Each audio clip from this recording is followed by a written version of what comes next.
धोबी का कुत्ता न घर का न घाट का। एक बार कक्षा 10 की हिंदी की शिक्षिका अपने छात्रों को मुहावरे सिखा रही थी। तभी कक्षा के मुहावरे पर आ पहुंची।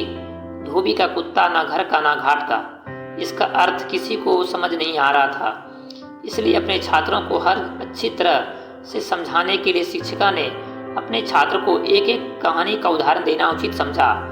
उन्होंने अपने छात्रों को कहानी कहना शुरू किया। कई साल पहले सज्जनपुर नामक नगर में एक राजू नाम का लड़का रहता था। वह एक बहुत अच्छी क्रिकेटर था। वह इतना ही अच्छा खिलाड़ी था कि उससे भारतीय क्रिकेटर टीम में होने की क्षमता थी। वह क्रिकेट तो खेलता, पर उसे दूसरे के कामों में दखल अंदाजी करना बहुत पसंद था। उसका मन ढूंढ ही नहीं था, जो दूसरे लोग करते थे वही करता था। यह देखकर उसकी माँ ने उसे समझाने की बहुत कोशिश की कि आदत उसे जीवन में कितनी भारी पड़ गई सकती है, पर वह नहीं समझा। समय बीतता गया और उसके अपने काम के बजाय दूसरे के काम में दखल अंदाजी करने की आदत ज़्यादा हो गई।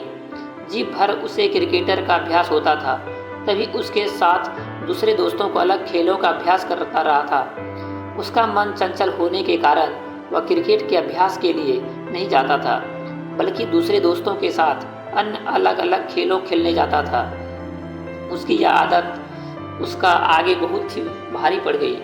कुछ दिनों के बाद नगर में ऐलान किया गया कि सभी खेलों के लिए एक चयन होगा, जिससे जो भी चुना जाएगा उसे भारत के राष्ट्रीय दल में खेलने को मिल सकता है। सभी यह सुनकर बहुत ही खुश हुए और वही दिन से सभी अपने खेल में चुनने लगे, जी जान से मेहनत करने लगे।